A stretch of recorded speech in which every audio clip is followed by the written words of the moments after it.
You are beautiful, Sim, no matter what they say. The sun had barely risen over the bustling streets of Kaduna when Sim looked at herself in the mirror. The reflection staring back at her was a woman wrapped in curves, clothed in confidence, and blessed with deep, smooth skin that glowed like polished mahogany. She smiled softly. "You are beautiful, Sim," she whispered to herself. "No matter what they say." Sim came from a humble but proud family. Her father was a well-known contractor, a hardworking man whose hands told the story of labor and perseverance. Her mother was a government worker, dignified yet gentle, the kind of woman whose voice alone could calm a storm. They had 5 children, and Sim was the eldest, the one who woke her younger brothers for school, braided her sister's hair, and helped her mother in the kitchen when the day's work was done. Her family wasn't rich, but they were comfortable, and their home was always filled with laughter, love, and the delicious aroma of her mother's cooking. From childhood, Sim had been different. She was bigger than most of the other girls, and the neighborhood children never let her forget it. "Sim the Orobo," they tease.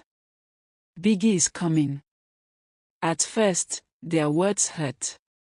But her father always said, "My daughter, the world mocks what it doesn't understand.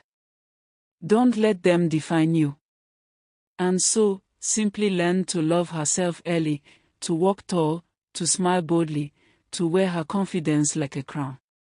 Years passed. Sim went to university, studying electrical engineering, a course many thought was too tough for women. But Sim was brilliant.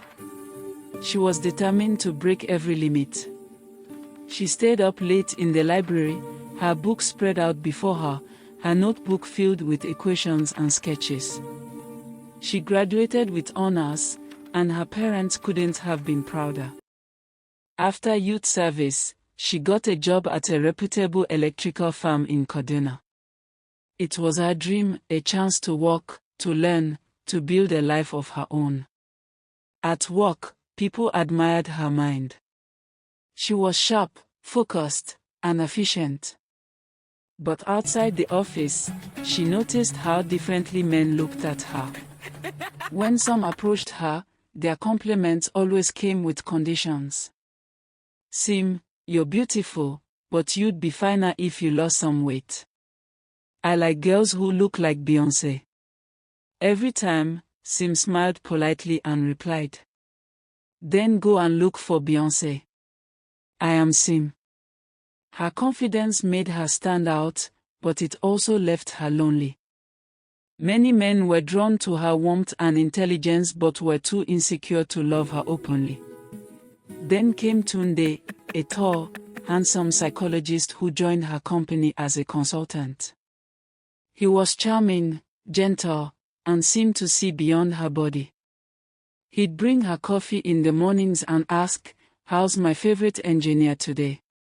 At first, Sim laughed it off, but soon, she found herself looking forward to his messages and calls.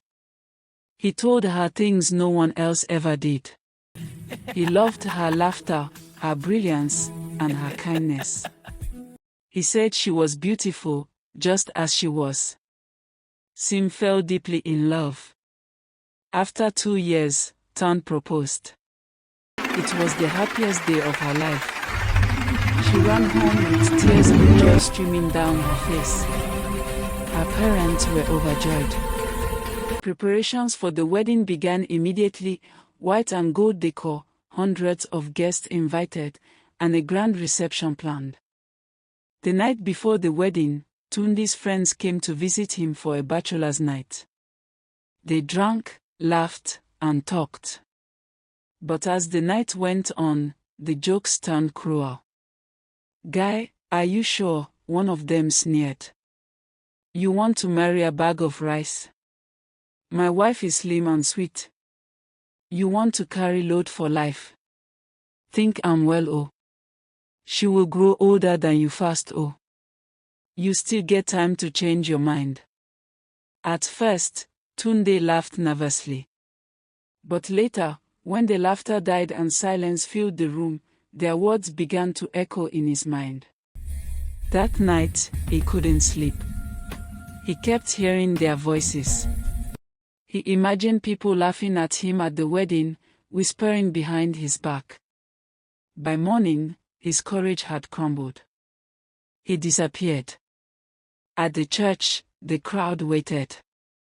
Sim, dressed in her white gown, stood at the altar with trembling hands. Her friends and family filled the hall, music played softly in the background. Minutes passed. Then hours. The priest looked at her, then at his watch. Her mother started whispering to her father. Calls were made. Messages sent.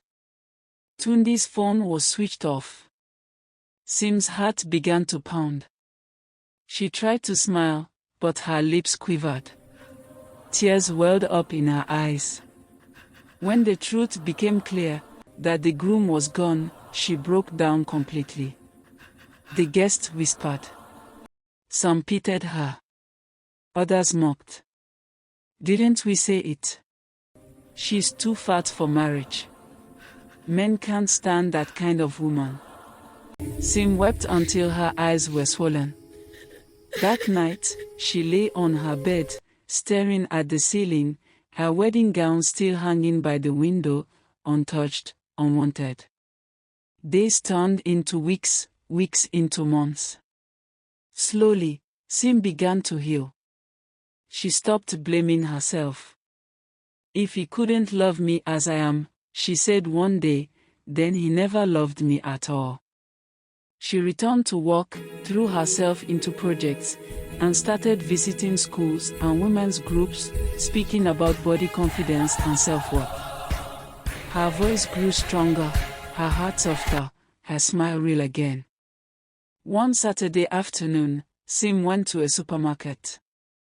She just wanted to buy groceries and leave quickly, no small talk, no attention. But as she walked down the aisle, a friendly voice said, "Excuse me, you dropped something." She turned to see a man holding a small handkerchief she hadn't noticed falling. He was tall, with gentle eyes and an easy smile. "Thanks," she said, taking it. "You're welcome," he replied. "I'm Chikoi, by the way." Excuse me. She nodded politely. Thanks. You're welcome. I'm Chike. Okay. Okay, nice to meet you. Nice to meet you. She walked off, but he found her again near the cashier. "I'm not trying to bother you," he said. "But you have the most confident walk I've ever seen." Sim sighed. "Please. I've had enough of men. I'm not interested." "Then don't think of me as one," he said softly. "Just think of me as a friend." Weeks passed. Chikoi kept in touch. He didn't flirt or pressure her. He listened. He respected her. He made her laugh again. Slowly, the walls around Sim's heart began to crumble. After 6 months of friendship, Chikoi looked into her eyes one evening and said, "Sim, I love you. I love your heart, your spirit, and your strength. I love you, not in spite of your body, but because it's part of the beautiful person you are." Tears filled her eyes. For the first time, she believed it. When Chikoi proposed, Sim hesitated.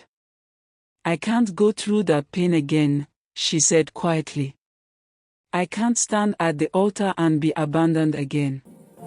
Chikoi held her hands and said, "You won't be alone. I'll be there waiting.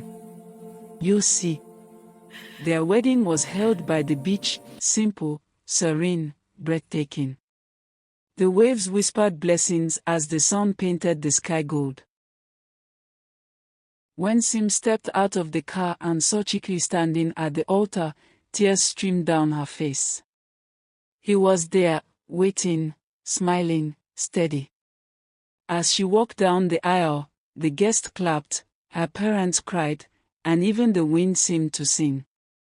When they exchanged vows, Sim said softly, "You saw beauty where others saw flaws. You taught me that love doesn't come to change you, it comes to accept you." They kissed, and the crowd erupted in joy. Sim's story spread across town.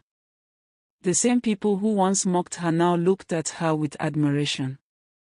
She became an inspiration to women everywhere, a voice for self-love, a symbol of courage. She often told young girls, "You don't have to look like anyone else to be worthy of love. You are not too much. You are enough, just as you are." And so, Sim lived happily, not because her life was perfect, but because she had found peace in her own skin, and love that truly saw her.